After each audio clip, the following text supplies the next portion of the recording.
Video, I'm going to cover in depth how Bucks County funds the CSP organization, and they fund LenapeValleyFoundation, all of which support this anti-American and anti-white ideology of critical race theory. Whether they know it or not, they're supporting this stuff, okay? And this is essentially anti-American subversion. Basically, Bucks County, through Lenape Valley and through CSP, is supporting anti-American subversion. They're subverting the United States and are practicing anti-American communism. And people know I'm not anti-communist in any sense. I believe you should have the right to be a communist, but you should not have the right to be an anti-American. Okay, and what they're promoting with this promotion of racial hatred, which is what they're promoting through this ideology, it needs to be looked at, and it certainly should not be funded by any county in the United States. Okay, now let's move on. I think that the criticism is helpful. I also think that... Now, this is Patrisse Cullors of Black Lives Matter explaining their ideology. So, the people that support BLM are supporting this ideology. It might... I think of a lot of things. The first thing I think is that we actually do have an ideological frame. Myself... do have an ideological frame. Myself and Alicia in particular are trained organizers. We are trained Marxists. We are trained Marxists. We are trained Marxists. We are trained Marxists. We are trained Marxists. We are trained Marxists. We are super versed on sort of ideological theories. We are super versed on sort of ideological theories. We are super versed on sort of ideological theories. We are super versed on sort of ideological theories. Do you have an ideological frame? Do you have an ideological frame? Do you have an ideological frame? Do you have an ideological frame? Do you have an ideological frame? We are trained Marxists. We are trained Marxists. We are trained Marxists. So on April 11th, CSP, which is funded by Bucks County, did a showing of the video, and as you can see, it's funded by NAMI. Now, what this has to do with mental health, I have no clue. And by CSP, you'll see the NAMI symbol to the far left and the CSP symbol to the far right. And this was a showing of Walking While Black, which is an attack on law enforcement officers, is what it is. Okay, that is all it is. It makes a bunch of ridiculous claims, and this is being funded by the County of Bucks, and this is what is being promoted not only at the CSP meeting and by NAMI and by but also by Lenape Valley. This is the ideology that is embraced by the mental health agencies. It is an anti-white, anti-law and order, anti-law enforcement ideology. And these are the same people that are talking to the police about how to go and basically apprehend people. So you have people that are anti-law enforcement acting to help law enforcement, allegedly, better do their jobs. They are promoting lawlessness, and they are promoting race hatred on the taxpayer dollar. Now, this type of anti-American subversion is not new. You will notice that people have been practicing it for years. For example, this is Angela Davis. You might remember Angela Davis mentioned in my last video, as she was one of the victims of that Karenga guy. So she was a member, I believe, of the Black Panther Party. And here we go. This is what she has to say about being a communist. Churches, and they all ask one main question, which is, why is Angela Davis communist? This is a very hard question to answer, mainly because I don't feel I've been taught the true meaning of communism. This is one of my reasons for writing you at the time. Hold it right there. Why is Angela Davis a communist? Actually, I think I answered that before when we were talking about what a revolutionary is. Many times the term communist, because I think it's been used by so many. Now remember when I said that that symbol, the fist raised, is a symbol of communist revolution, and that the CSP organization unabashedly uses that. Okay? CSP, which is funded by Bucks County. Now, this is what Miss Davis says right here. When we were talking about what a revolutionary is. Many times the term communist, because I think it's been used by so many different aspects of our society to put down rather than to let people try to understand. Everybody shuns away from it. It's like it's a disease or something like that. And I just, what I'm trying to get through is that the brother here in that letter is raising a question. As I said, I am not anti-communist. I am against people that are anti-American. It just so happens that this particular type of communism is vehemently anti-American. I believe people should have a right to be communists so long as they are not anti-American within the borders of the United States of America. And therefore, in his question, it seems that he's trying to say that there are some people who are plagued by that, and they let that get in the way. They don't want to know Angela Davis as a person, or even if they do, that prevents them from coming to know Angela Davis. Well, you see, now that might be true for, say, the vast majority of white people. Yeah. But one of the, say, the vast majority of white people. Yeah. Say the vast majority of white people. Yeah. But one of the things which really impressed me when I was on the streets and fighting for my job at UCLA was that whenever I spoke to black people for my job at... Now notice she worked at UCLA. Academia has been tied to this from the beginning, this anti-American subversion. As I said, academia is where it comes from.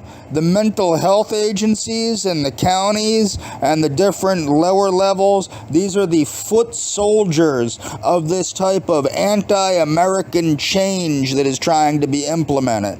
For my job at UCLA was that whenever I spoke to black people, whenever I spoke in the black community, very few people had hang-ups about communism. I can remember many times walking down the street and having someone stop me and say, are you Angela Davis? And I would say yes, and they would express their solidarity and say, a lot of sisters and brothers would say, even though I don't really know what communism is all about, just as the brother here said, we know that there must be something good about it, because otherwise the man wouldn't be coming down on you so hard.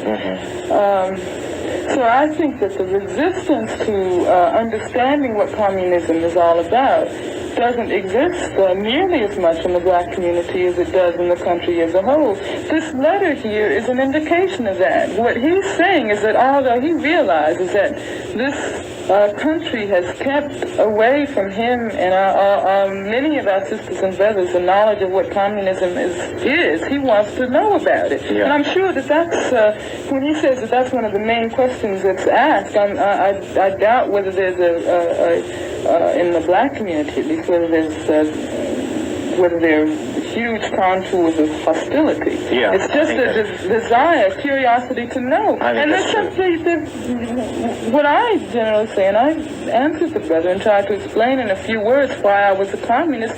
And I said essentially the same thing that I had said when I told you why I was a revolutionary. Because said when I told you why I was a revolutionary. Because said when I told you why I was a revolutionary. Because said when I told you why I was a revolutionary, because I have a very strong love for oppressed people, for my people. I want to see them free.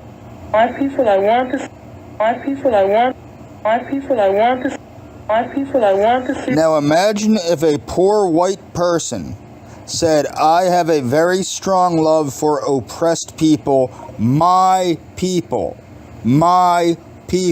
meaning white people. Do you think that that would be well received? So this is an FBI informant named Angela Davis speaking about Dr. King. And I want you to pay very special attention to what she says. Well, I say it is frightening, and it should be frightened to the entire American people. I also want you to ask yourself, why isn't this aspect of civil rights being taught in schools? The only reason I knew about this is my grandparents and parents had lived through the civil rights, and they understood the civil rights movement, and they basically taught me what it was about for real. Okay, and it was about anti-American subversion. That he has demanded $10 billion. American people, that he has demanded $10 billion. American people, that he has demanded $10 billion. Does that not sound like the demands being made by BLM? And if he doesn't get it, then there may be riots this summer. Martin Luther King is nothing but a blackmailer. Be riots this summer. Martin Luther King is nothing but a blackmailer. King is nothing but a blackmailer. Be riots this summer. Martin Luther King is nothing but a blackmailer, and he should be arrested for blackmailing because he certainly has blackmailed the United States government. There's one thing that bothers me, and that as a Negro yourself, why do you talk so bitterly against Martin Luther King and a lot of these other people of your race? Well, let me tell you something. I don't put my race before I do my country. Don't put my race before I do my country. Don't put my race before I do my country. Being a Negro woman doesn't matter to me who is a Negro or who is a white person. If they are enemies of our country, then they are certainly my enemies too. Person. If they are enemies of our country, then they are certainly my enemies too. Person. If they are enemies of our country, then they are certainly my enemies too. Amen. Now, what's funny is being raised as a National Socialist, this is what's funny. People don't understand this. Generally speaking, National Socialists try to make sure that their kids are well versed on different concepts, on black liberation ideology, on things of that nature. So I actually did have a pretty well-grounded understanding of different things. Now, what I've always found humorous about communism is, despite the way communism was promoted in the United States, communism is actually extremely racist, and the people that promoted communism were extremely racist. Whether you're talking about Karl Marx or Che Guevara or Joseph Stalin, you had very racist people promoting communism, So communism is an ideology calling for government control over our lives. It was created by Karl Marx, now what you have to understand is what's interesting. Now, if you read The Doctrine of Fascism by Benito Mussolini did not believe in race, per se, and he wanted to unite all Italians, regardless of their race, together. As a former communist, Benito Mussolini recognized that communism just couldn't work. And the reason that communism couldn't work is because it puts everybody in a society against each other. And you can't have a society operate where everybody in that society wants to kill each other. And that's what Marxism does. It makes the workers want to kill the bosses, it makes the bosses want to kill the workers, and it makes everybody want to kill the rich. And unfortunately, you can't operate a society like that, and Benito Mussolini understood that, and that is why Benito Mussolini created the doctrine of third positionism. And it's very important, I think, that people understand that. They should read Mussolini's autobiography, they should read The Doctrine of Fascism, and they should understand Mussolini's concepts. So, but communism is an ideology calling for government control over our lives. In 1867, Marx wrote the first volume of Das Kapital. The second and third volumes were published after his death. Few people who call themselves Marxists have ever even bothered to read Das Kapital. They just read the Communist Manifesto. Das Kapital is actually not very bright. But if one did read it, he would see that people who call themselves Marxists have little in common with Marx. For those who see Marx as their hero, same thing with people that call themselves Stalinists. Okay? Now, I think Stalin was a wonderful leader for the Soviet Union. He was a horrific person, but he was a good leader for the Soviet Union. Okay?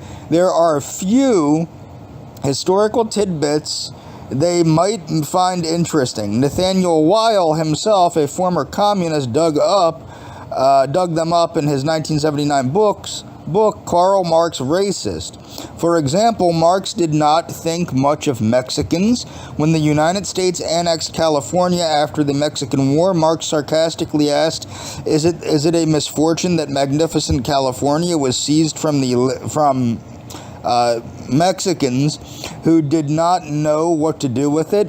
Engels shared Marx's contempt for Mexicans, explaining, In America, we have witnessed the conquest of Mexico and have rejoiced at it. It is to the interest of its own development that Mexico will be placed under the tutelage of the United States. So keep that in mind. They are stating that it is to the benefit of Mexico that it will be placed under the tutelage of the United States. Marx had a racial vision that might be interesting. So communism did have a racial vision to his modern-day black supporters. So Marx wrote, "It is now completely clear to me that he, as is proved by his cranial formation and his hair, descendants who had joined Moses as Moses' exodus from Egypt, assuming that his mother or grandfather on the paternal side had not inbred with blah blah blah. Now this union of Judaism and Germanism with a basic black substance must produce a peculiar product." Engels shared Marx's racial philosophy. In 1887, at Lafarugu, who was Marx's son-in-law, Paul was a candidate for a council seat in Paris district that contained a zoo. Engels claimed that Lafarugu had 1/8 or 1/12 blood. In a letter to Lafarugu's wife, Engels wrote, "Being in his quality as a degree nearer to the rest of the animal kingdom than the rest of us." This is from Engels, the co-author of the Communist Manifesto. Okay? He's the one that stated that because this gentleman was part black, that he was nearer to the animal kingdom than the rest of us. This is from Engels, the co-author of the Communist Manifesto. Marx was also an anti-Semite. as seen in his essay titled On the Jewish Question. Now, a lot of people confusingly think that because Marx was Jewish, that he identified as a Jew. I don't think that he actually did. Now, Jews like to identify Marx with a Jew because they like to utilize Marx as the cornerstone of radicalism. But communism is at its heart anti-Semitic. So what is the worldly religion of the Jew is what Marx is asking. What is his worldly god? It's money. Money is the jealous god of Israel, he is saying. This is what Marx is saying. Money is the jealous god of Israel, in face of which no other god may exist. Money degrades all gods of man and turns them into commodities.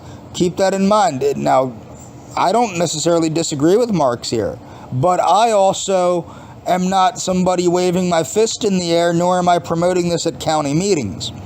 The bill of exchange is the real god of the Jewish person.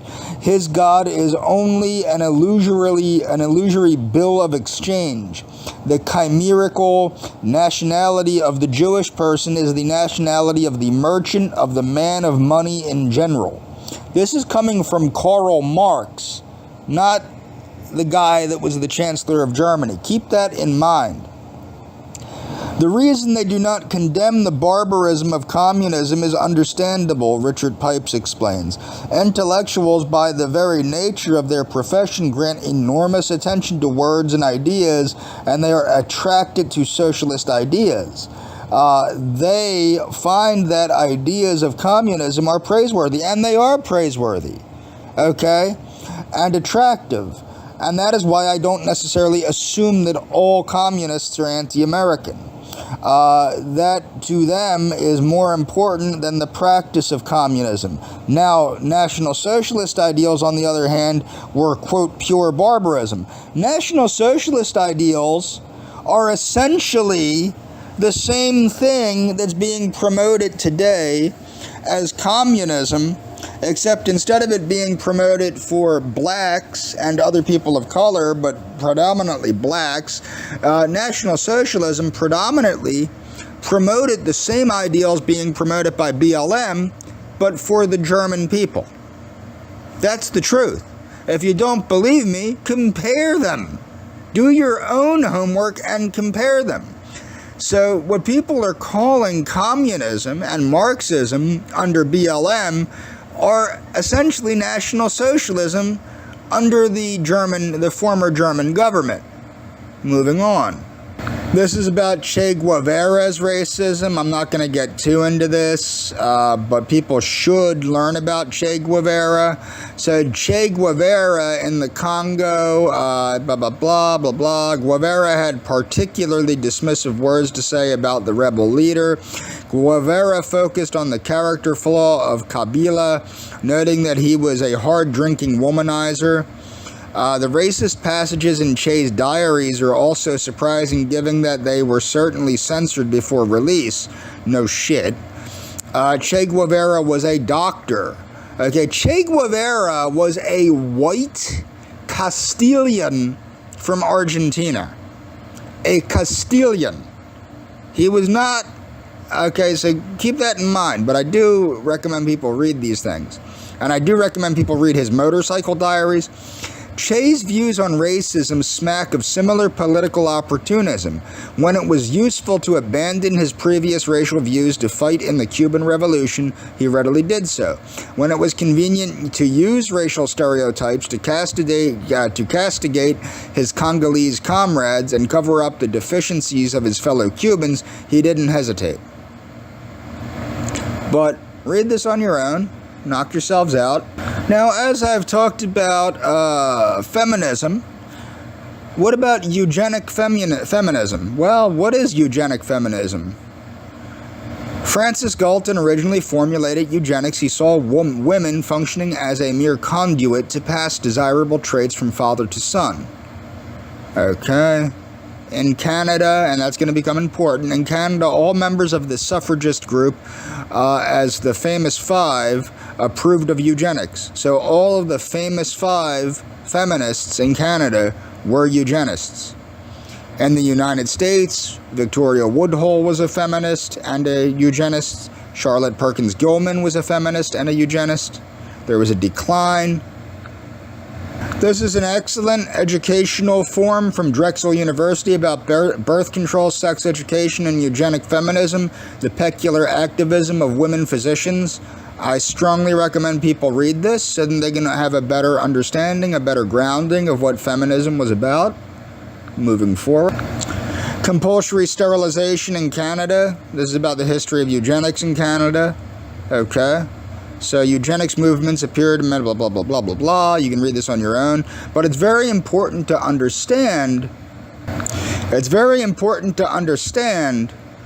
we are on a slippery slope being supported by the mental health organizations of the United States, not just Lenape Valley, not just Bucks County, but by other organizations. We are on a slippery slope to ending up like National Socialist Germany and like, Soviet Russia. So, because, we're not far from being diagnosed, people are not far from being diagnosed with sluggish schizophrenia for disagreeing with the status quo. So although the National Socialist genocide of the Jewish people during World War II is well known, the concurrent genocide of psychiatric patients is much less widely known. An attempt was made to estimate the number of individuals with schizophrenia who were sterilized, and murdered. Now, mind you, remember I talked about how neuroleptics and antipsychotics are sterilants, so that's still going on in this country. In the United States, that is going on right now. They are just calling it psychopharmacological treatment. So it is estimated that between 220,000 and 269,500 individuals with schizophrenia were sterilized or killed. This total represents between 73% and 100% of all individuals with schizophrenia living in Germany. So this is from the Holocaust Museum of the UK, and this is about how disabled people were targeted during the Holocaust, okay? This is not made up, and this is what's going on today, okay? So the killing of disabled children and adults began. All children under the age of 3 who had illness or disability such as Down syndrome or cerebral palsy were targeted. Now you will notice in Canada and the Netherlands and countries like that, they are starting to encourage euthanasia of certain people, including people with depression.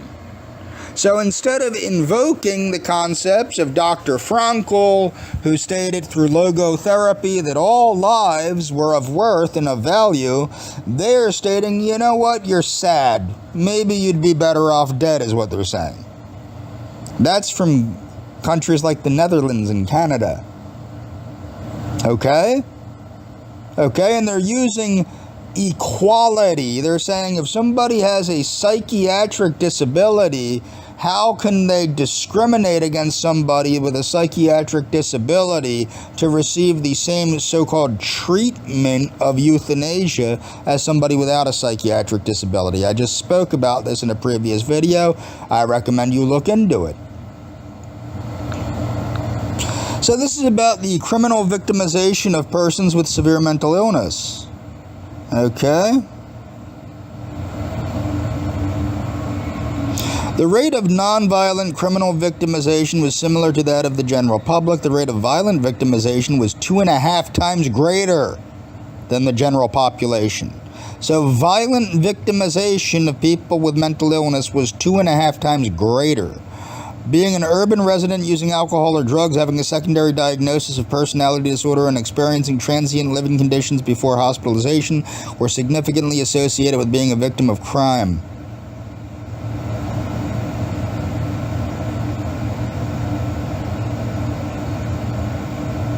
Measurement and data analysis results.